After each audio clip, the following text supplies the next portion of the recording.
What can bystanders, family, and friends do both to prevent sexual assault, and then also what can we do to help survivors of sexual assault? Yeah, so I think that this would be, I think people can attack this in a couple different ways. Just having conversations with your kids, and I think it starts early, right? So it might be an uncomfortable conversation for some people to have, but I think you really need to start talking about consent early. And that means, if your child doesn't want to give somebody a hug, right, you don't force them to give a hug. And then consent needs to be talked about as early as, I would say, 4 or 5, because a lot of children, they need to start understanding that, what consent is, what it looks like, where's appropriate places to be touched, where's appropriate places not to be touched, right? Because what we see is with a lot of our survivors is they don't really understand consent, and then it actually carries over into their adult lives. So we'll have people come in and they'll say, oh, well, I think something happened, or somebody else will tell them that they were assaulted, and then they'll come into the ER later on. And they'll say, well, my so-and-so told me that I was sexually assaulted. And I'll say, okay, can you tell me what happened? And then it is sexual assault, right? So I think you have to start early and start having that conversation with your children all the way through, right? And it doesn't just include girls, right? We need to start having this conversation with our little boys, right? And start helping them to become strong men, okay? So that's... that would be a part of it. And then obviously in our communities, we need to start having more of these meetings and start getting educated. The other thing I would say is start to, with the technological era that we're in, it's great, it's awesome in some ways, right? But it's can be damaging in others. So limit your kids' phone time, screen time, have conversations around social media, have conversations around, I know a lot of kids in middle school, they'll start talking about sending, nude photos, things like that. This can be very damaging to minors, and don't think that it doesn't happen, because it does. And like I said, this can be a very uncomfortable conversation to have, I get it.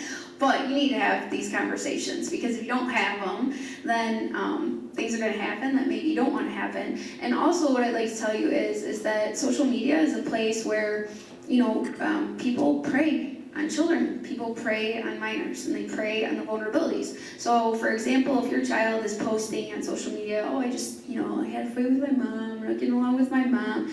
If your child's social media page is public, somebody can see that. And what I'll see a lot of times is older men will prey on younger children, right? And that's when I can see, and it's not just, that's where human trafficking can occur, which that's a whole other lecture, so we're not gonna go there. But also I've seen sexual assaults happen that way too, right? Where they'll start a grooming process, they'll befriend the young minor, and then they'll say, hey, I wanna meet you somewhere, and then what'll happen is a sexual assault will occur. So I think a lot of it is, understanding that the internet is an awesome thing, right? But it's also kind of a hunting ground, right? For people to prey on other people.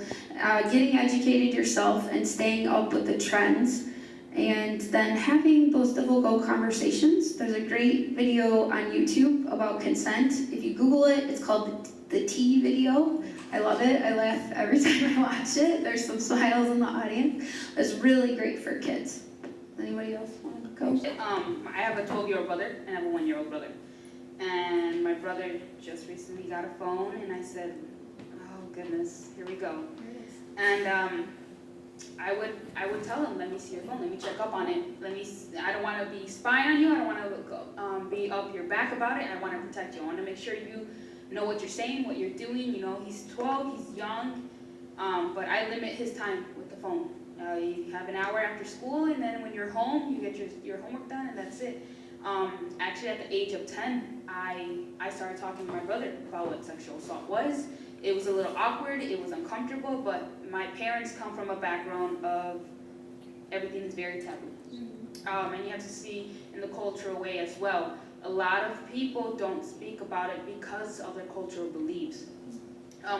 My mother, I spoke with her about sexual assault. I have had cousins come up to me and tell me, what do I do? This, a family member had done this to me. I don't know what to do. And I'm blessed and I'm glad that I got educated. And I educated my mother, and I even educated my uncles about it. Because this needs to be talked about within families who don't talk about things like this. So it can be very dangerous for kids who don't know what sexual assault is, that when they were younger, this was wrong, and they didn't know. So like she said, we just have to stay educated and keep up with the trends and keep up with our grandchildren's, our children's lives. And I just had a friend a couple months ago who just told me, hey, I was sexually assaulted. I can't talk about this within my culture. I can't talk about it publicly. We have to drive an hour away so we can just talk about it. And I take her to therapy, and because she can't go to where she has support, she can't go there because it's very difficult. So just be educated, know who to go to, know your resources around your community, where you can go to. It's the best, I think, advice that you can do, and just educate them. Educate at a young age. Teach them what body part this is. Teach them that this isn't right. Teach them that it can happen to anybody, from anyone, woman or man, it doesn't matter, it can happen. But yeah. And I'll just mention something too about being a bystander. Have any of you guys ever seen that television show? It was on several years ago, where I think it could happen to you. They set up a scene for something that's not real, and they just want to see like how bystanders react to it and what they do. So think about that. You know, bystanders are very powerful in numbers. So for instance, I was in Detroit one night with my boyfriend, and we were riding our motorcycle, and we happened to be in an area where there was a club. And when we were driving by, I saw this young girl who was being kind of carried off by these two guys, and it was very apparent that she was inebriated, she was not, you know, fully present. And that could mean anything. It could mean that she was with her friends who are perfectly fine, who are just taking her home because she got drunk or whatever, or you don't know. But I had Matt turn around and check on her. So we turned the motorcycle around and we went up and we pulled up to the sidewalk, and I was like, hey, are you okay? And, you know, she kind of like lifted her head up and she was like, oh yeah, I'm fine, I'm sorry, I'm just here with my friends. And like Matt was like looking at her, and we stayed there for a minute, and he was kind of talking to those guys a little bit. And I just felt better knowing that we had went back to check on her, because I'm sorry, it's nighttime, you know, we're in the city. It was right by a club. You can hear the loud music, people drinking, having fun. And I wouldn't have been okay with myself knowing that I went home and wasn't completely aware of that situation. So it might have been awkward for them, and it might have been like, hey, who's this dude that's riding up on his motorcycle?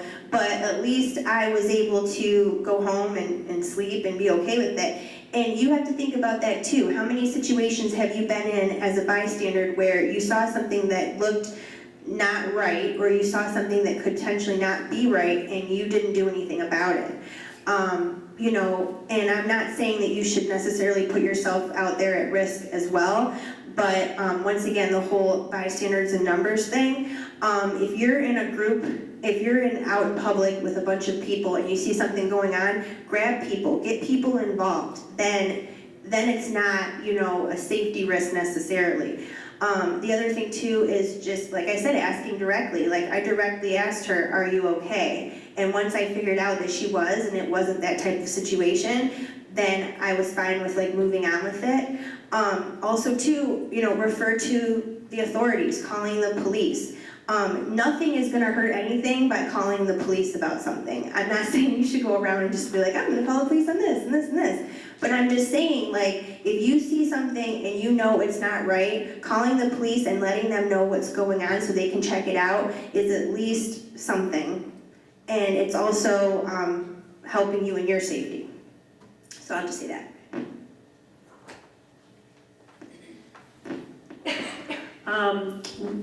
One thing I wanted to point out is that we have at the front a number of these booklets And it says, ask yourself a domestic and sexual violence prevention and resource guide. It's got a lot of good stuff in here, actually, really helpful, and does have a lot of phone numbers and contact information, things like that. But I wondered if any of the panelists wanted to share about specific resources in the community that we want to make sure you all are aware of so that you can help educate people about those resources.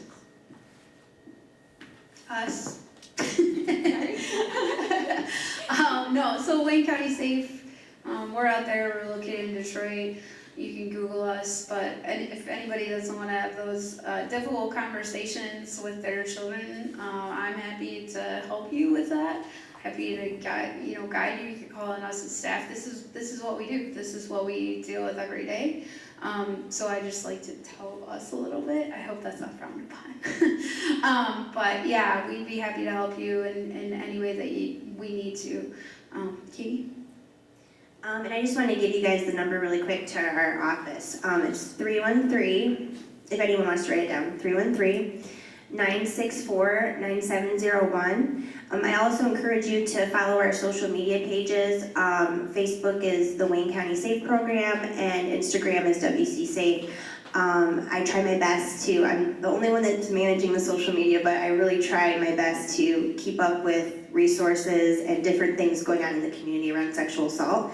I'm also going to give you a couple names of other organizations that you can contact that are awesome, great, and it's not all, I don't have all of the names of the organizations in our community, but these are a few that we work very closely with. One of them is First Step, and they are a domestic violence shelter and also work with sexual assault survivors.